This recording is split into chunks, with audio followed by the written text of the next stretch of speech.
This is the LowcoSports Lowdown podcast. Here are your hosts, Justin Jarrett and Wes Kerr. Good evening, LowcoSports fans. Welcome to another episode of the LowcoSports Lowdown. I am Wes Kerr, and we'll be joined by Justin Jarrett shortly. He is back on his way from a busy night at wrestling. Had to take a detour heading back home, so he'll be with us shortly. But Wes Kerr here with you to start it off, and not a huge night in terms of busy action on the high school basketball scene, but still a couple of notable games, including JP2 boys and girls getting a couple of wins, and Patrick Henry as well sweeping Buford Academy. So we'll get more in-depth analysis on those games momentarily, but we're going to be joined in just a few moments by Bluffton High School football coach Hayden Gregory, who for this weekend will take on the role of coaching the Locos best seniors, because that's right, Saturday is the annual Blitz Border Bowl over Memorial Stadium, and Team Loco looking to avenge last year's loss to the Coastal Empire in a big way. And Hayden Gregory will be leading the charge as the head coach. And let's bring in the Bluffton High School football coaching sensation here on the show now. And Hayden Gregory, great to have you on the show. How are you doing? Hey, good, man. How you doing? I'm doing great. And what an opportunity for you, Coach, to be a part of this special all-star game, pitting the top seniors from the entire Loco, which has got to be a treat for you because you've seen a bunch of these guys compete against each other. So tell me more about how you're able to get this opportunity and what you're most looking forward to about it. They asked me if I'd be interested in doing it back in October, I believe, and I jumped out the opportunity to do it. I was really the first thing I thought about was that it would be really cool to be able to coach my seniors one more time. So I'm really excited to get a chance to do that. I've had a lot of fun at practice this week, being able to coach some guys that, on a normal situation, I'd never get a chance to coach again, because I really love a lot of those seniors. And then also I really have come to respect a lot of the players that we played this year. And I thought it was a great opportunity to get a chance to work with some of those guys as well. So it's been a lot of fun through this week and through the process of picking a team and getting a coaching staff together and all that stuff to try to make the best team possible. And I'm looking forward to Saturday. Yeah, tell me more about the selection process and how that went throughout these last few weeks as you built together the roster on this team, and then describe what the vibes have been at practice. Certainly more of a laid back atmosphere for an all-star game, but it's got to be really cool working with all of these special talent, including these teams from outside of your region, but also that Hampton County squad that really impressed this season. Yeah, absolutely. So basically what I did is I found out all the schools that we were allowed to pull from, and I texted every head coach and asked them to send me nominations. And then I only was able to choose 40 players. So that was really hard to kind of narrow it down to 40. And I looked through everybody. I called different people, asked them opinions about different kids, tried to fill in the needs as best we could, and chose what I thought was the best 40 and what would fit the team the best. And then it's been difficult too, because some guys are playing other sports and some guys have college visits. Some guys didn't want to play, for whatever reason. And so then having to find quick replacements has been kind of hectic. But we've had a pretty good group of guys that have been coming out to practice throughout this week, and they've been doing a really good job. And Hampton County, you mentioned that specifically. They, I think, have the most guys on the team out of everybody. And it was easy picking all of them. They are all really, really good players. A few of them specifically, obviously, are freaks like we all know about Zion, but their defensive linemen are phenomenal. Their receivers and DBs are really, really good. and they're going to make a big impact in the game on Saturday. I just saw Jeremiah Curry. Talked with him about how the squad's looking over at the wrestling match. Sorry, yeah, coming in hot from wrestling over at McCracken tonight. We got Curry's little brother on the team. He's a dog. I love him. Jacob Kuntz. You can. I don't know. He doesn't play. He seems like he's tepid on football, but he's a tough wrestler. You may be able to talk him into it. But no, excited for Saturday, and sorry to jump in late, but tell us a little bit more about this. Is your first experience with the game, right? So. Just kind of your thoughts on. I know these all-star games can have kind of like funky formats and rules and stuff, but what are some of the highlights or takeaways for you for this game?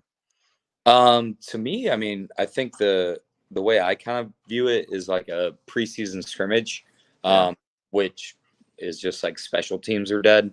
Right. So that's really like the only weird thing. And then also not really knowing what like offense and defense we're going against. But that's been like actually really fun and enjoyable because we don't have to like stress about like, all right, these are the plays that we got to rep in practice and blah, blah, blah. We're just going out and just playing football. It's been a ton of fun just watching these kids just go against each other the last couple of days. Like it reminds me of when I was in college, like watching college practice because that's what Curry said. Curry said it feels like a college practice. It is. I mean, honestly, me and the other coaches were talking like, I'm not going to say anything crazy, but you could take like just these kids and then add in some more, obviously. And just with those kids, if you developed them over 4 years, I think you would win a Division II conference championship or national championship easily if every single one of those kids kept doing it. And I think it would be a good like Division I AA school as well if like every single one of them was doing it. Right. I really do believe that. Well, just taking a look at this roster, obviously you got some talent in the run game with, of course, Zion Dobson leading the way, but a really hard-nosed runner, Jaden Andrews, that you got to see when you guys played firsthand, and then Gerald Cummings at Whale Branch. But I think what most stood out for me is offensive and defensive line, the players up front. And you've got a lot of veterans who, are hard-nosed players that are just going to work through the extra level and, leading the way. Especially you look at Lamb from Beaufort High, Adrian Lamb, and then Kayvon Chisholm from Hampton County, a bunch of those Hampton County Hurricanes. And then you got one of your own, Shane Whitaker in there. Danny Anderson, as you mentioned, from Hampton County, a couple of Hilton High Seahawks. So how excited are you for the potential of what this offensive defensive line could do to try to set the tone in this Blitz Border Bowl? So Lamb actually isn't playing. Bummer. He pulled out of it. Yeah. I tell you what, though. I don't know if you guys have ever heard of this kid before, but we're playing this kid at left tackle.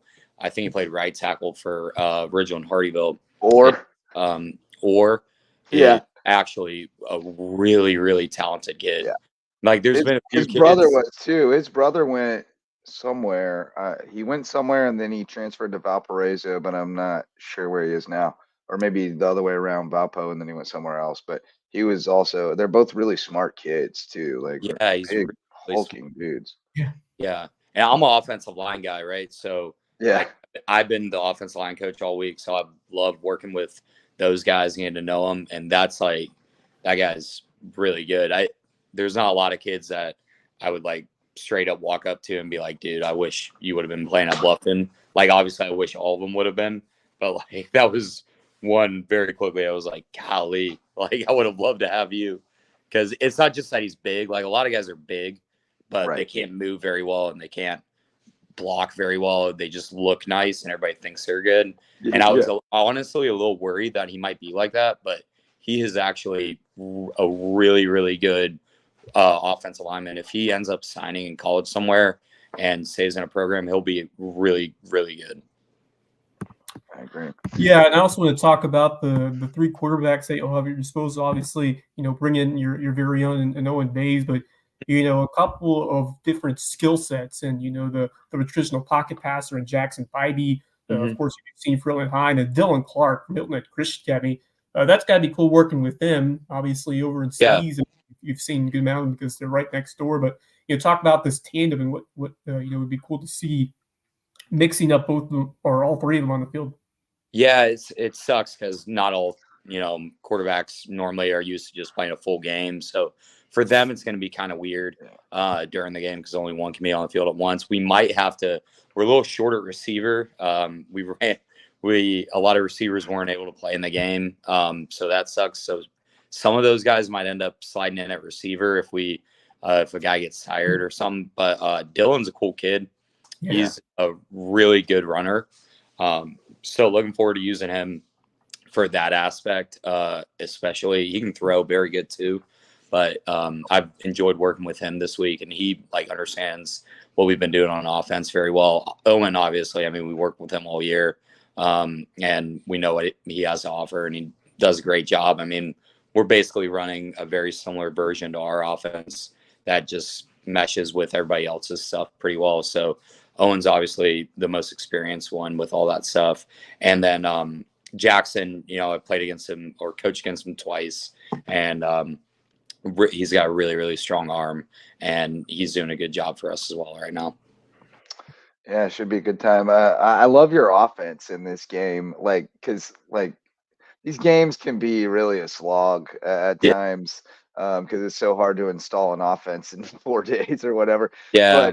But your offense is fun for this kind of game because at least the kids are going to enjoy playing it. It's kind of got that schoolyard aspect to it a little bit where everybody goes and gets open and we find a man. So I think it'll suit itself to an all-star game. I think the kids will have a good time with it. Yeah, I hope it does. I really do think that we're going to do well on Saturday. The only downside could come if our depth at receiver kind of runs out. So we'll see how that goes. As long as the 4 guys that are out there stay good and they don't get tired, we'll be in a good shape. But the thing I'm excited about is, I haven't been able to really be a predominant run caller. Right. And our deepest position group is running back in this game. Right. All 4 of our running backs are really, really good. Yeah. And we're going to be able to use them a lot. And it's not just Zion. And they got some dudes blocking for them too. Yeah. I mean, yes, they do. It's really good. So, and then our defense is, I think, really, really good. Yeah. So, yeah, that linebacking tandem, your guy Jeremiah Curry, Wyatt Tant, Cody Seegers is an absolute dog. DAWG dog. He plays that hard. That guy was just animal for that Hampton County team during that playoff run. The secondary is nasty too. Secondary's great too. Really, really. AJ Chisholm. So don't sleep on that Loco defense. But just big picture, how much do you pride yourself on coaching a game like this, and especially seeing your own guys get that last opportunity to play high school ball and really put this era to a close and compete for one last W? Yeah, I'm just excited for the kids to get out and have a chance to go play in a game like this. I think it's a really cool setup that they are doing, and they're trying to make it as great as possible. And I think they're doing a great job televising it and with all the media coverage and stuff like that. So I remember playing in my all-star game in high school, and it's one of the best experiences I had. We didn't even win, and I hate to say this, but it was almost like I didn't care. Obviously wanted to win the game, but that really the most important thing in an all-star. The stakes weren't the same. Yeah, it isn't the same, but these kids are competitors. They're going to go out and they're going to try to win, and they're going to try to end their high school career with a win. But they're really, they've been having a blast, and we've been having a blast coaching them. And really on Saturday, we want to just have fun. We want to make sure everybody's doing well, everybody's in the right spot, and we can help the kids to do as good as we can. And like you said earlier, we definitely don't want it to be a snoozer. So we're going to we got a few trick plays. And last year was rough. Last year you were like, is this thing over yet? Can we go home? It's cold and windy and nobody's scoring. This is bad. But no, I think there's a lot of firepower. The defenses can be really good too and make it low scoring, but that's different. It was last year. It just wasn't. There wasn't a lot of offensive firepower, and the weather was rough. So hopefully you get a little bit of a break there. But I think these games are even more fun now than they were like a decade ago because the kids are so connected on social media. They watch each other's highlights. They're all friends on, follow each other on Instagram and stuff. And it's like they already know each other. So it's a little different than it used to be back in the day. But it's like even tonight at the wrestling, we had a kid from Robert Smalls point at one of our kids and go, "Oh yeah, I follow him on TikTok. He makes a lot of cool wrestling videos." And it's like it's just a different world. They're all so interconnected. But I love seeing. I won't be there this year, but I love being on the sidelines and just seeing them interact. And I'm sure you've enjoyed that throughout the week too. A little friendly trash talk, but you're on the same side this week, and everybody's got a mutual respect. That's got to be cool to be around. Yeah, absolutely. It's funny too. Like, obviously we're such big rivals with Buford, Hilton Head, and May River, and like all those kids get along freaking great. Like they all grew up playing together. They all like each other. Like they pretend like they don't like each other for 1 week out of the year or whatever. But like you can tell they're all really good friends and they all respect each other and they all get along. And then it's also funny too. Like I'm coaching kids from May River. And like I'm having a blast with them. They're freaking awesome kids, and like they're fun to coach. And I'm glad I get an opportunity to do it. Yeah, it's one of those special opportunities during your career. Those All-Star games, they're a little different. It's not the same as going out there and coaching for a typical Friday night game, but this is one that you'll remember just with the camaraderie and the excitement that these kids, display on the sidelines because, these guys, as you said, grew up together. They're playing for one loco. Yeah, absolutely. Looking forward to it. Wes just peaced out on us. You got a schedule? You got a schedule for fall yet? Any news there? Not 100% solidified yet. I think I have 3 out of our 5 non-region games pretty much locked up, and a couple fun ones that you guys will like. And then obviously, I think I know what our region is. Right.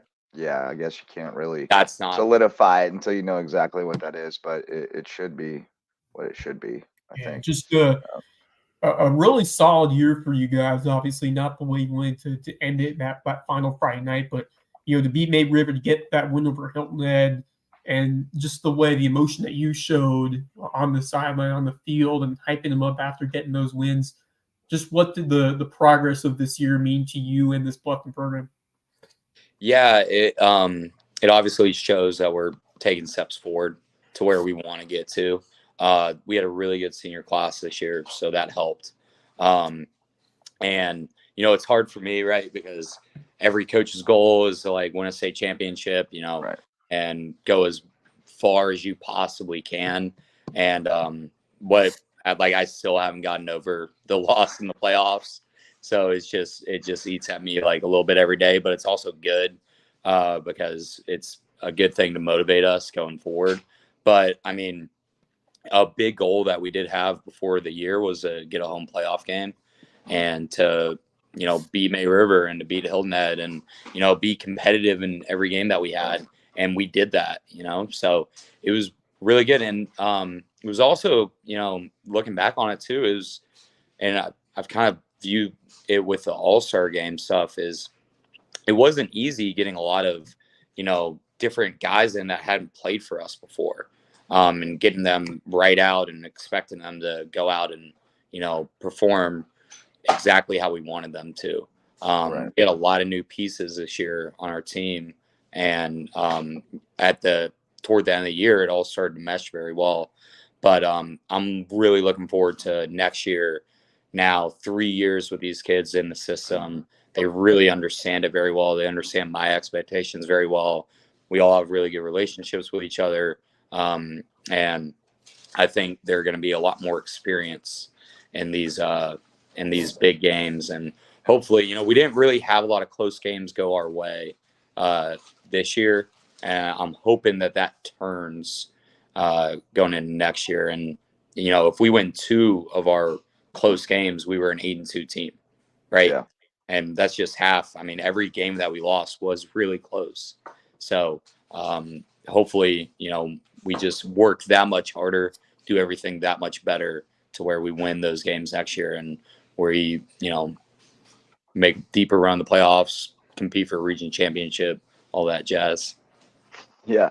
Well, you mentioned all the new guys. You had Carnell Warren coming this year, and we talked to him the other night, and I've been impressed with his growth personally. I mean, we talked with Coach Gabriel about it the other night. Like, he's such a man child that sometimes you forget how young he is, and there was, there sometimes with guys like that, there's like this expectation that they're gonna act like a grown up, and it's like, no, he's still a kid, man.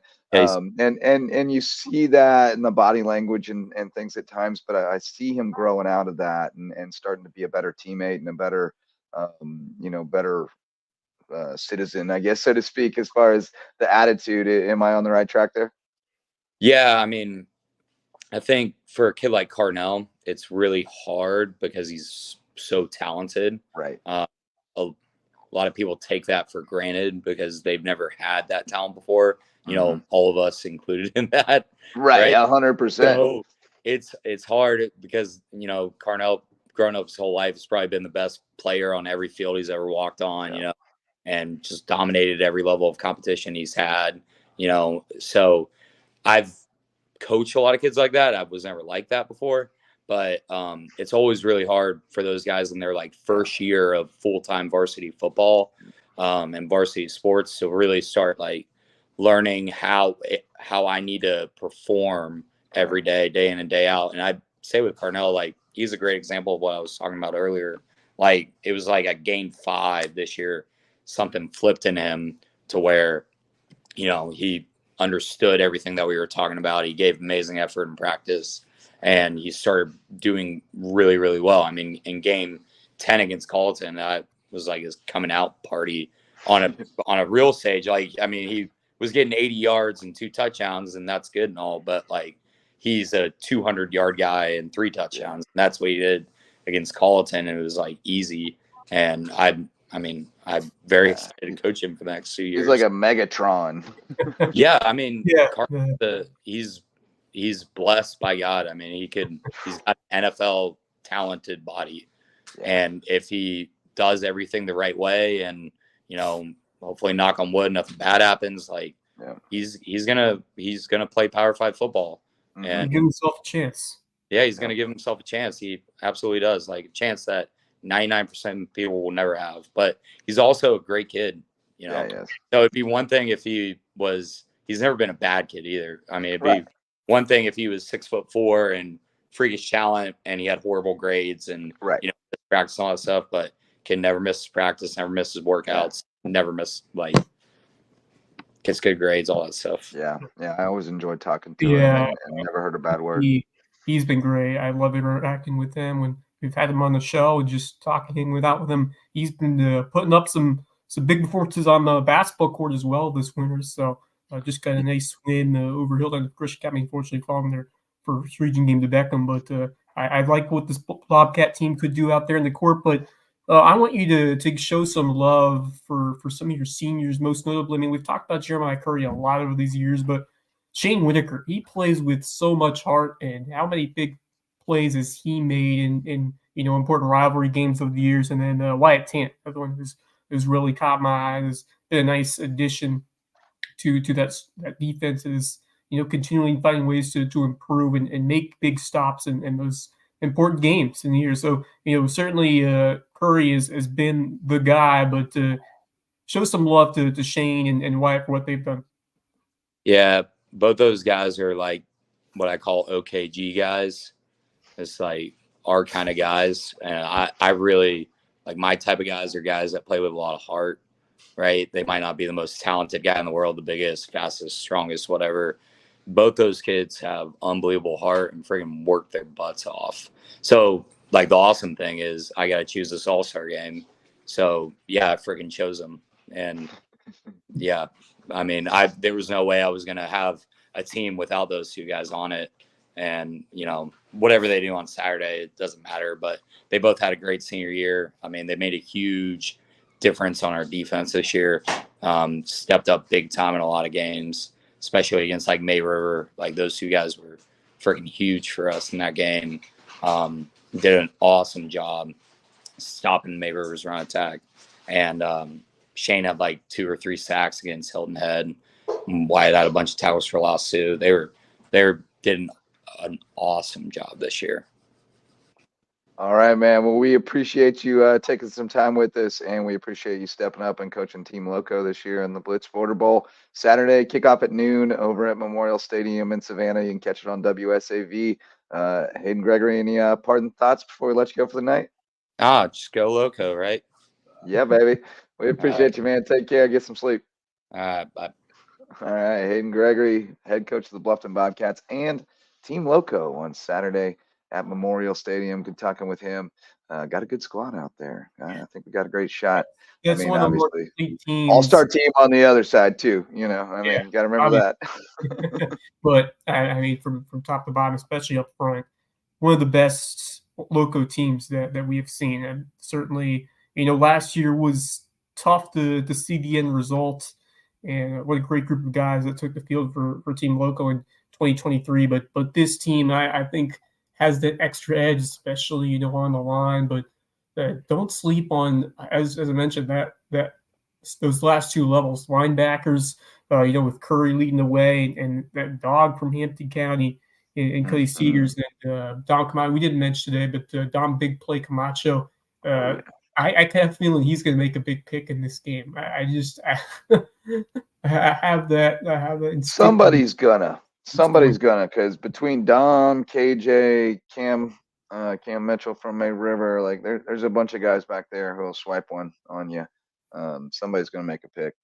Darian about had a pick 6 last year. I think he did. They said he stepped out of bounds, but that's right. Yep. Who else was? Who else did I get reports? I heard that Toddy has been showing out at wide receiver. So that'd be good. And then also don't forget, we talked about the 3 quarterbacks, but they got Xavier Garvin on that roster too, as well as Maurice Brown. Both of them guys can take some snaps if you need them to. If it gets dicey. So, but like Coach Gregory said, he's got a nice stable of backs that he can lean on as well. Especially when you get the lead out in the 4th quarter, Zion Dobson, Jaden Andrews, they can get a lead and set in that run game. I think they'll be in pretty good shape. Yeah, and then he's still got Daryl and Ethan Golfin over on the bench if he needs them too. So that's some good depth back there, and they should have some holes to run through. It's going to be fun. But let's shout out some sponsors, MVP sponsors of Loco Sports. Megan Jarrett, the official realtor of Loco Sports, and my wife. She is with the new Anchor Home Group of Keller Williams in the Lowcountry, and she'd love to help you find your place in the Loco and put down an anchor in the best place. Megan Jarrett, official realtor of Loco Sports. When we find a great home for you, we're going to call on Homegrown Home Inspections. My guy, Jan Lucas, and his team will look it over from top to bottom and be your advocate until move-in day. Make sure that you're making a great investment in the Loco real estate market with Homegrown Home Inspections. And when it's time to sign the papers, we'll go to the Mickelson Law Firm, the official real estate closing attorneys of Loco Sports, and our original sponsors since 2017 when we got this thing going. We appreciate Ryan and Tiffany for all their support and all their help with legal needs in the Loco Mickelson Law Firm. And finally, Hospice Care of the Lowcountry. I saw my guy James Desmond today. Great dude. They are really growing leaps and bounds. And, we've told you that they offer hospice care, palliative care, free grief counseling. They've also got some more programming on the way, including some mental health care for folks in the Lowcountry. So love everything they're doing at Hospice Care of the Lowcountry, where it's not about dying, it's about living. Those are our MVP sponsors. And let's talk a little hoops, Wes. We got some games on tap tonight. We had some last night. Tonight, Patrick Henry with the sweep over Buford Academy, 49-37 in the girls' game. 64-60 in the boys game. That was a tight battle. JP2 with the sweep over Cross, 62-40 in the girls game.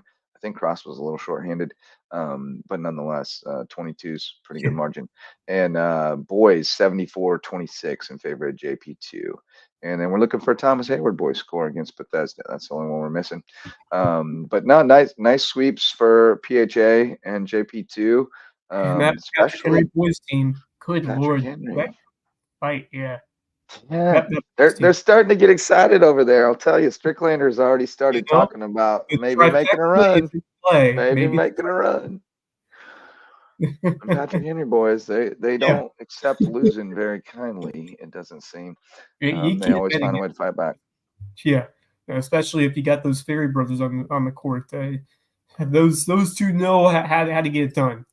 And a winner go home playoff game or in an important game, they're going to find a way. And they, especially those that win they got with having 5 guys and having them had to play the whole game. Yeah, Yeah. So overtime, and they won over it in overtime at Andrew Jackson on Saturday, coming off a back-to-back on Friday. They're rolling pretty good right now. over there Um, for sure.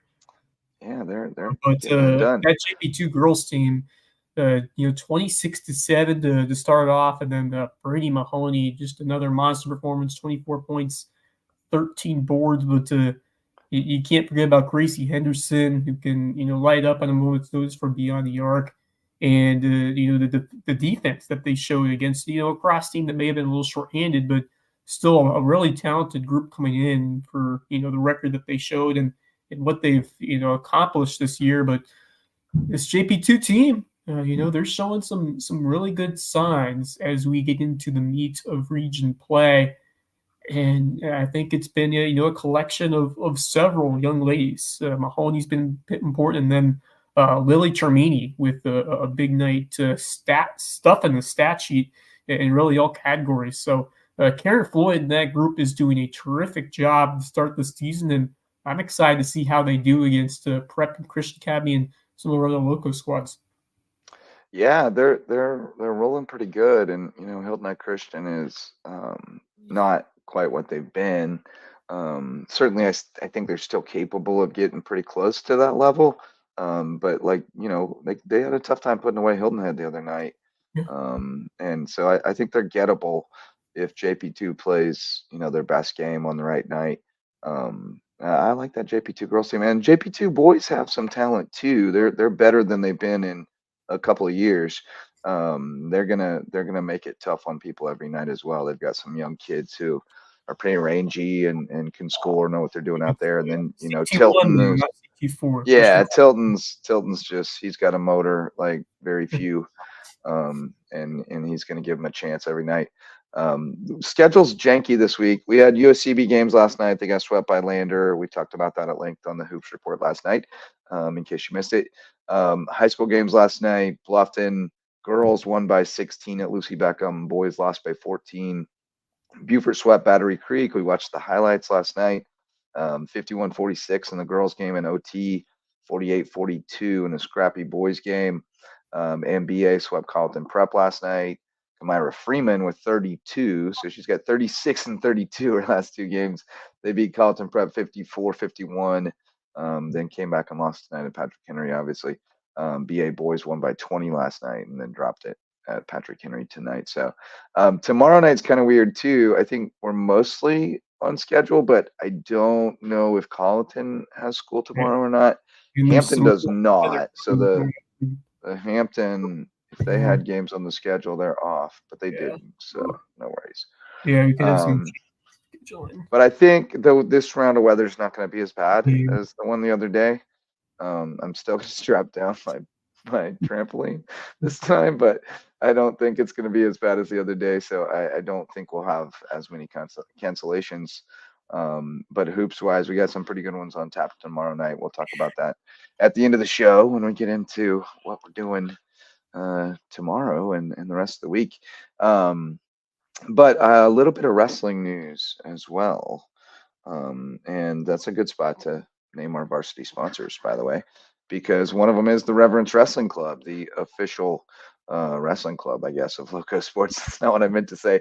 They're the presenting sponsor of the Loco Grind, our wrestling podcast, planning to do a Sunday night edition again after some Saturday action, including the JV and middle school qualifiers, state qualifiers at Somerville, top 3 going on to state.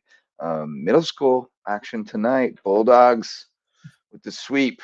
We were down 25-0 against Robert Smalls, and we got 7 straight pins, 42-31 win.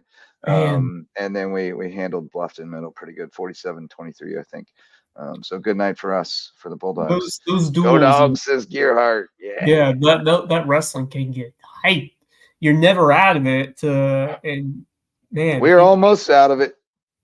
We were almost out of it tonight, but a couple guys got pins that we weren't totally counting on and got us right back in it. That changed everything. The pin that's chain.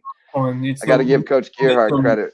Some building sport as well. With if you can get a important pin by that one guy and then fire up the rest of the team, and all of a sudden it matters. It matters.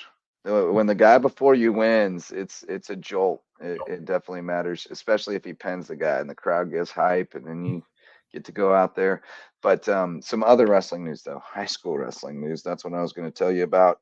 Bluffton beat Hilton Head last night, 44-30, in the first of what's going to be a pretty good little round robin.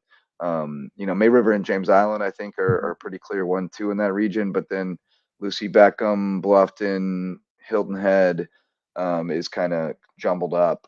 So that's a big win for the Bobcats. Wins for them: Andre Jenkins at 113, Brady Wall at 132, Juan Hernandez at 138, Jehu Sanchez at 144, Gabe Fulton at 157. Good to see him back in the lineup. Oscar Durcio at 165, Jacob Vordish at 190, Mansion Whiting Allen at 215, and Big Bradley Denmark, the heavyweight champion of the Loco, at 285. So nice win for the Bobcats. I still think May River probably has the edge on them, but we'll see. That's going to be a good matchup. But I didn't finish our varsity sponsors. We also have TDS Web Design. It's been a long day, brother. I got up early today, and wrestling takes it out of me. I'm exhausted. DDS Web Design, building, hosting, and maintaining websites that give results for small businesses and nonprofits. Go see them at ddshhi.com. And also the Parker Law Group. They help you with your legal needs, especially in Hampton, Colleton, and Jasper counties. And they've been doing that for years. And now they jump on board to help us continue to expand our coverage in those counties and shine a light on more deserving student athletes and teams like those Hampton County Hurricanes, those Patrick Henry Patriots, man. They are tearing it up right now.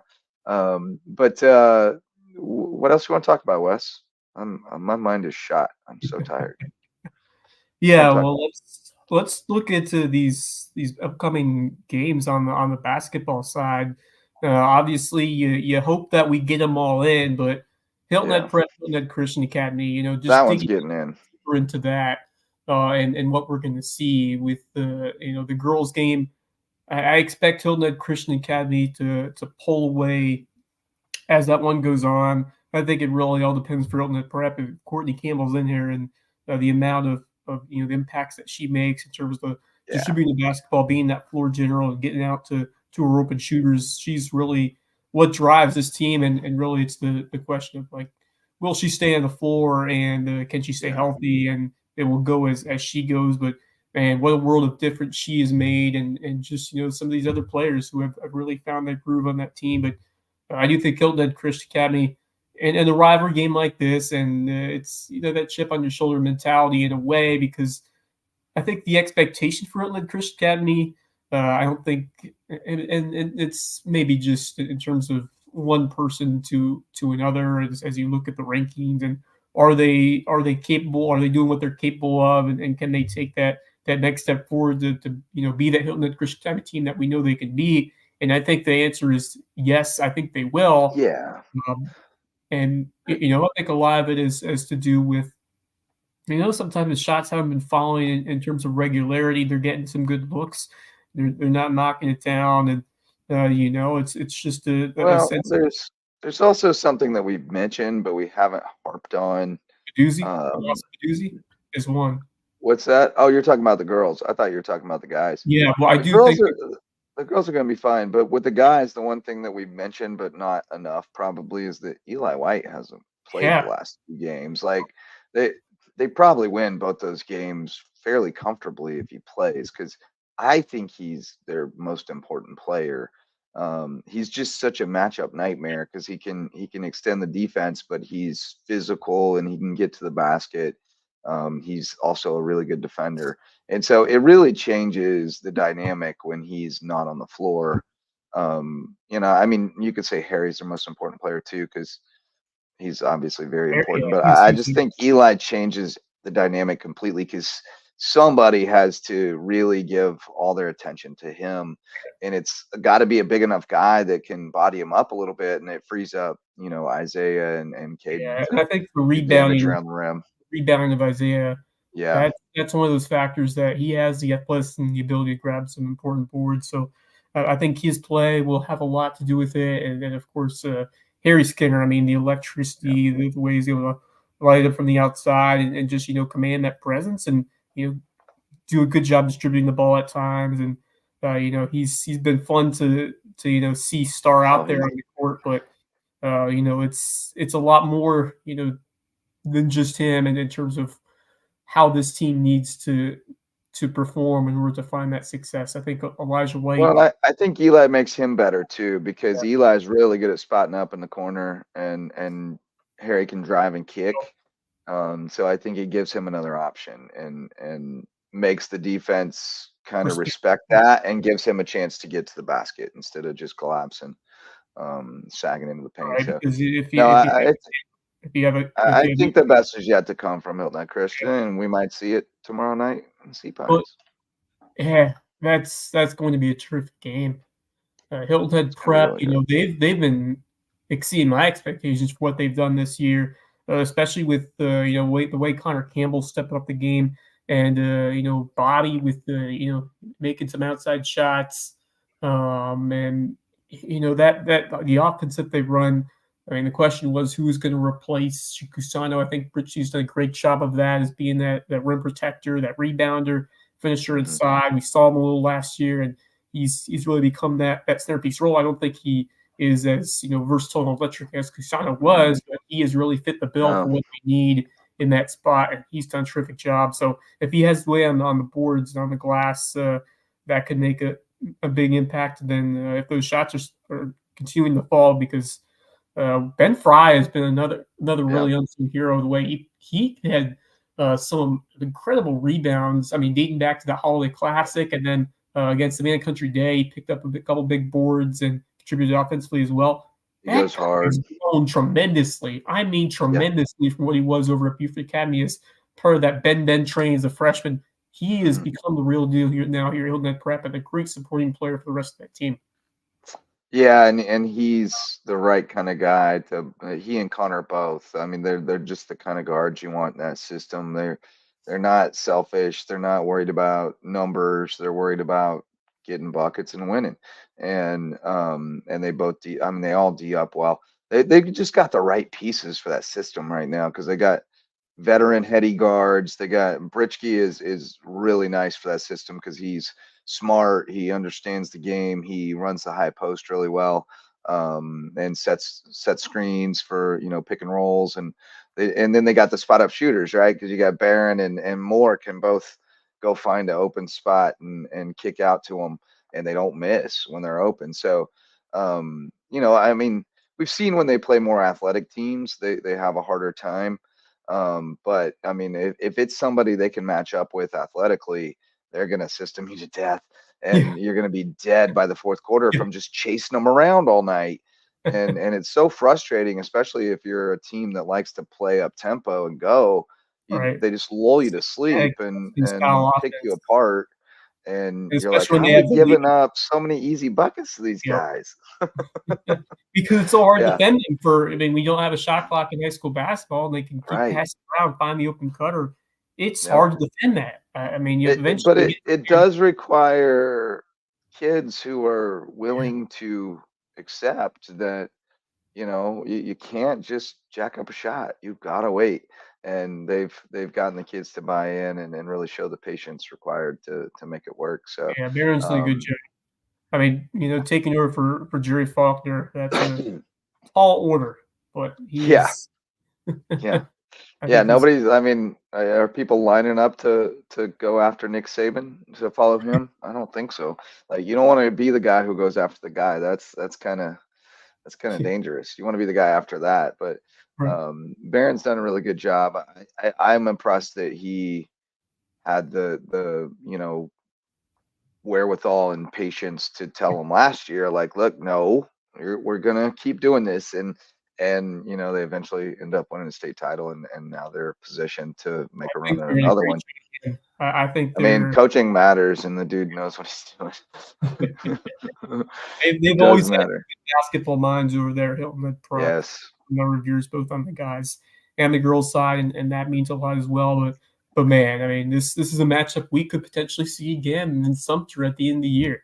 It's very, Because very squads, possible. I think, are right there in terms of talent. At the prolonged success level now that we've seen at Prep, and then the rise from Hilton Christian Academy. Obviously, first year head coach, and I think they're really starting to.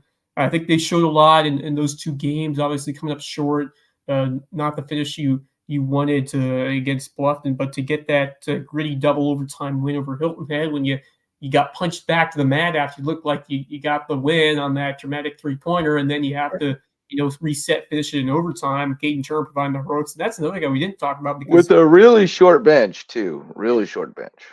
yeah, And winning an OT with a short bench, double overtime no less, is no easy task. And Harry was banged up at the end; he was cramping right. up. So no, it was a gritty effort. And I mean, we talk a lot about like embracing failure and failure makes you better and all those things. Well, I mean, Hilton Head Christian's getting better from the adversity they've gone through this season. That record's not going to matter when you get to Right. Sumter. Oh, no. Can you win 4 in a row or whatever it is, and that's all that matters. And sure they can. This team can absolutely reel off 4 in a row against anybody. So, I mean, rankings or whatever are what they are, but like we've said, it's all work in progress, and Yeah. the talent is there, and they've been through some tough times, and those usually make you tougher. So, I think they're going to be a real problem, and I wouldn't be surprised at all if they win on Friday. They're going to be, loaded for bear for that game. But it's not the only good Loco and Loco battle we got. Hilton Head Bluffton as well at the nest, or at the den rather. At the Den. Should be good. I mean, Bluffton's girls are really rolling pretty good right now, but I've been impressed with the way Hilton Head's playing. Yeah, We've talked a lot they're one of about those how teams that they can play it tough and make it competitive and make you work for it, especially with the defense that they like to play with Leah Jackson and Deja Godson's been working hard over there for Hilton Head on both ends of the court. She's been excellent. Myra Roden has been hitting some tough shots, and so that team's gonna make you really dig deep to get a win against them. But I do think Bluffton, the way they're rolling right now, and the way Tequoia is rising up alongside Jelena Mosley, who's been so impactful in terms of the boards, and Myra Brown has really come into her own as the leader that Tequoia Hayward once was as she was growing up. So I think this Bluffton team is, that they've taken a true step forward than what I've seen the last 2 years when they were close. They couldn't really find the consistency. They couldn't find the outside shot. The defense was always good. The offense was on and off. And I think they're really starting to find a little more now from a couple of different pieces. And Tequoia's, she's the confidence continues to build with her in the past, the political building, turning defense into offense. It's all there for her. And she has become an absolute star here in the Loco. But this Hilton team, you never know. But if they find a way to stay in the fourth quarter in the second half, we'll see. I mean, it's high school basketball, man. Like anything can happen. And nobody's. Well, I mean, like, Low Country Leadership wasn't going to beat Military Magnet the other night. They got beat 103-2. They weren't going to win that game. But most matchups in high school sports, either team can win. I mean, it's just there's a lot of variables involved, and Hilton Head's definitely good enough to win that game. The boys game, I think, is a really interesting matchup. And we talked with Coach Gabriel the other night about it and did the Spider-Man's pointing meme because they're so similar. But they got to keep an eye on Reese Stewart. I mean, you've hyped him up, and I got to see him in person the other night, and that dude can shoot it. He is lethal. He's a classic Indiana shooter. So that one's going to be fun. We did have one I know that was canceled already. Branchville Bridges Prep is off for Friday. Branchville does not have school, and Wes is frozen up. I hope his laptop didn't die. Other games on the slate, we got James Island at Colleton, if that one gets played. Lucy Beckham at May River.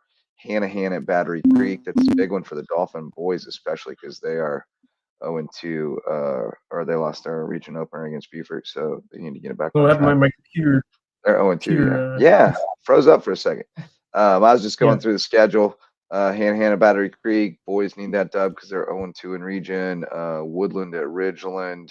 I mentioned Branchville at Bridges is canceled or postponed because Branchville does not have school tomorrow. And then, of course, Hilton Head Christian, Hilton Head Prep. So you going to hang around in Sea Pines for that one? I think I'm going to head over to Prep Christian, hang out with Larry Jackmon and WSA. Marcus Walsh and the crew. WHHI, Marcus Walsh. Yeah. Yes, it was very good. that And great. everybody will be out there. The Libs. Yeah. It's going to be a party. BC. And Jerry Faulkner will be there too. So very nice. that's pretty cool. You have to say hi to him for me. One of the distinctive guests. I think they'll be talking to Faulkner during the broadcast. So already pumped for that. And man, the guy's game is going to be absolutely epic. I expect it to be, a fun one right down to the wire. And, it's going to say a lot. It's obviously it's not going to take too much one game into account, but I think, it's going to really prove if Hilton Head Christian Academy, is what they have said they could be if they put up a good fight and steal this, especially on the road. It's always not easy to go to a hostile rival environment on the road, but I think that's a team that's capable of doing it. There's something to say about being battle tested against two strong opponents in Bluffton, Hilton Head, and despite going 1-1, lose that last second to 3-pointer. They've started out fast these last two games, but they've let some leads slip away. Mm-hmm. They were up double digits against Hilton Head and had to go to overtime. They're up 16-0 and against Bluffton, and they lost. So 22. Can they find a way to, if they get a lead, can they find a way to hold on? Because that's something that's been plaguing them. And that's the depth hurts there too. So having Eli back will definitely help. I think they only had 7 guys against Hilton Head, if I'm not mistaken. So getting Eli back will definitely help. But yeah, I think I'll check out Hilton Head Bluffton. I think Nate Livesey said he was going to Lucy Beckham May River, so we'll get a report on that. And then I believe the Beaufort's own boys have Battery Creek against Hanahan, so we'll have lots of folks to weigh in tomorrow night on the hoops report. Games as well throughout the local. Yeah. Collegiate Bluffton for the girls. Camden. Well, I think Oceanside Bluffton and Camden HHCA are both in like a showcase event type thing, like that MLK showcase or whatever. Those are both neutral sites. Okay. But Bluffton and Hilton Head Prep boys in Sea Pine Saturday evening too. And Hampton Whale Branch. Yeah. Whale Branch. Yeah, a lot going Plus on. there's wrestling at and Bluffton. And Hilton Head and everybody. There's another big day in the Cove as well. That's right. Yes. I will be sitting that one out because I'll be coaching the wrestlers, but you'll be over there, right? Sandshocks against Georgia Southwestern. Yeah, hopefully the women's team isn't bad. I'd love to see them get that first conference win because that's going to mean a lot when they're able to do that. And see how this men's team can bounce back after they got beat by a good squad. That Lander team was excellent. That was a tough one to match up with. They were really good. They got another good one coming in though. Georgia Southwestern's 10-3 and 2-1 in the conference. So they're gonna have their hands full again. Tough. There's no nights off. No nights off. No Georgia Southwestern women are 9-2, 2-1 as well. So be another tough day in the Cove, but we'll see if they can get the dubs, bring them home for us. Let's shout out the Loco Booster Club, and then we'll do our athletes of the week and call it a night. Loco Booster Club, we got the Court Lifestyle Pros. We mentioned him earlier, Daniel Court. He'll be on the broadcast tomorrow in the second half with our buddies Marcus and the Libs. The Court Lifestyle Pros are low country natives selling the Loco lifestyle on Hilton Head Island. They would love to bring you home to the Loco. Barefoot Floor Care of the Low Country. Chris Odom and his team will get your floors so clean your feet will thank you. Prime IV Hydration and Wellness now open in Belfair Town Village. I need to go get juiced up because I'm parched. I'm all dehydrated. But great place. Go see Max at Prime IV and get your IV drip.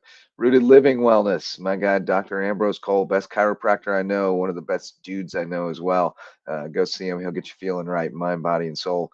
Eagle Creations. If you need promotional items, custom apparel, custom gift baskets, go over to their showroom on Argent Boulevard in Seabill and Mandy, and they'll get you hooked up. And Jay's Barbershop, the place to be in Ridgeland, whether you need a haircut or not. It's the place to hang out. You might see one time. Never know who's going to pass through Jay's Barbershop, but it's always a great time over there. And you can get some great El Pastor tacos on either side, too. Or chata to the right, though, I'm told.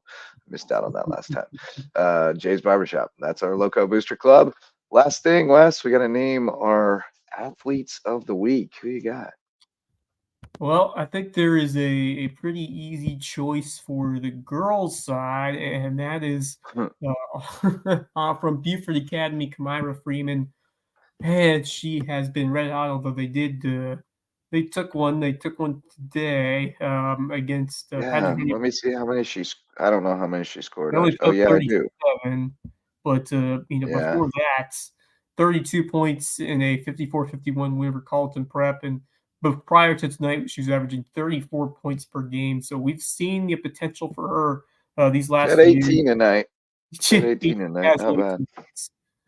So still keeping that points per game number pretty high, despite the lower total tonight. But man, she has been an absolute star in the way she's able to find that scoring spark to elevate a team that has been trying to find that player. She is continued to be that young lady who sparked it. So great work there for Kamira Freeman, and she is going to be a tough. That team's going to be tough out going forward if she's able to lead her squad in the way that she's shown out there in the court. So Freeman's been great to start the year for my guys. Player of the week.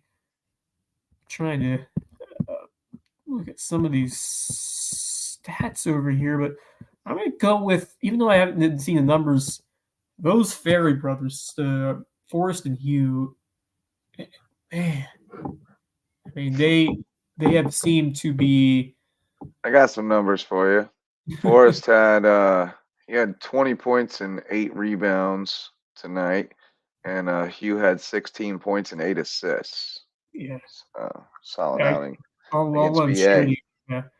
And man, this entire week, the grit they've showed with the overtime game, having to play that entire contest, that's some pretty incredible stuff right there that they're showing. There's some will and just built athletes and clutch performers, and it's hard to beat that any venue you play, whether it's football, baseball, or not basketball. So I'm going to give it to them. It was a light week, hard to find many It others on the was. side, but Yeah, it was light week.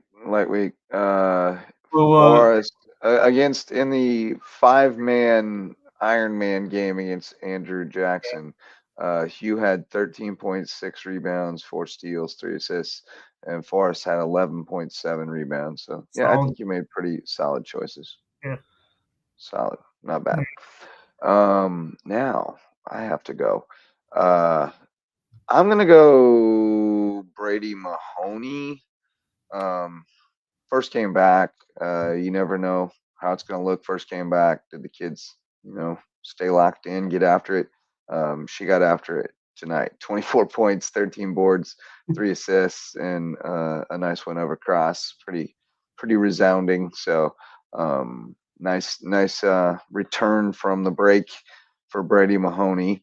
And then guys, I think I'm gonna have to give some love to somebody from Buford for that win last night, because that was pretty gritty. 48-42 over Battery Creek. They closed it out really strong, and Huff sent me some numbers. There was some yeoman's work done in that one. Yeah, Brandon Blackman. I'm gonna split it up because Naeem Pope and Samari Bond scored the most points, and they kind of stole the show at the end. But the 2 bigs for them, or 2 of the bigs, Brandon Blackman, 10 points, 11 rebounds, and Garrett Willis with 9 points and 8 boards. last night for Buford, and those rebounds were huge. Just stop, not giving up extra possessions and getting yourself extra possessions. That makes all the difference in a tight game down the stretch. And Blackman has been fighting for playing time with AJ Newton, and Newton was kind of getting more of it. So I love it when a kid is kind of like losing his hold, and then he digs in and he starts earning more time and getting better results. Speaking of give him some love. speaking of players who have digged in, I just got some word over there from JP2. Golden Warriors harpooning the Stingrays from across 74-26. How about the sixth man, Dante Aiken, with a good total between 8 and 10 points? I think you're saying all starters. Yeah, he plus scored 7. between 8 and 10. Yeah. So they got everybody involved. Tough to see that depth there, but give credit to Dante Aiken coming there off the bench and putting up a really strong showing. So, and all 12 players got in and scored. So that's a good, strong collective team effort there by JP2. And that was, more than a month from that last game that they played. They had a lot of time after the holidays. So good to get back out there and get that first win for JP2. And then they'll take on Patrick Henry tomorrow. So, yeah, man, Patrick Henry has been busy. Oh yeah, I forgot about that reschedule. Patrick Henry, JP2. Yeah, Patrick Henry rolling with the. Let's see how many they had tonight. Stricklander sent me their stats. They might have had more. 1, 2, 3, 4, 5, 6. No, they only had 6 tonight. They are a skeleton crew, but they keep getting her done. So I mean, those Patrick Henry boys, they battle with all those games, coming on in quick succession, having to play a couple in as many days. That's going to be tough. Yeah. They'll battle you. Yep. So, tomorrow night, Loco Hoops Report. We should have lots to talk about. One more shout out that I was going to give him my player of the week, but I already shouted his team, so I think it's sort of different. But Khalil Chaplin, what a performance. Oh, yeah. Come back for Bluffton, of course, captured or punctuated by that game-winning game. But, man, he was lining up that entire second half to give Bluffton a chance. Then he went up for him, but that dude can shoot it, and he has been a big reason why Bluffton's playing so well right now. Yeah, Khalil called game. Here it is. Oh, no, I didn't go far enough back. It was a good dish by Carnell, too. Pass. That was a nice take by Micaiah as well. Okay. But here we go. Carnell, nice look. In the corner. Oh, he kept his eyes on the rim, too, so that they thought he was going to the rim, and then that was a good look. And then Q almost won it for Hilton Head Christian right here, didn't he? I wasn't too far off from going in. It looked like it was going for a second. Man. But no, KJ Chaplin, that's great to see. He's been playing for them for a long time. Every year I'm like, he wasn't a senior yet. But I think he's finally a senior. But he's got a nice smooth stroke. He's always been able to knock it down from outside. So yeah, that's a good shout out. Good shout out. Well, that's going to do it for tonight. Shout out as well to Hayden Gregory for jumping on and talking Blitz Border Bowl with us. That'll kick off at noon on Saturday over at Memorial Stadium. That'll be a great time. Unfortunately, we will not be able to be there, but we look forward to the coverage and the recap, and we'll definitely talk with the stars of Team Loco, especially if they get a dub. And also, we'll have lots of basketball coming at you tomorrow, Loco Hoops Report. And then on Sunday night, we'll do Sandshark Rewind with our friend Bracken Lambert and talk about USCB hoops and other USCB sports. And Sunday night, Loco Grind presented by Reverence Wrestling Club, rounding up a busy weekend of wrestling with the Bobcat duels with Bluffton and the JV middle school qualifiers and all kinds of other stuff going on around the Loco. But that's going to do it for tonight's show. Thanks so much to all of our sponsors and everyone who showed up to listen or watch. For Wes Kerr, I'm Justin Jarrett. Until next time, go Loco. The Loco Sports Lowdown podcast is a production of Loco Media LLC and LowcoSports.com, an independent media outlet providing grassroots local sports coverage in the South Carolina Lowcountry. We are sustained by community support from sponsors and patrons like you. Get in the game with a monthly pledge of $1 or more at patreon.com/LowcoSports.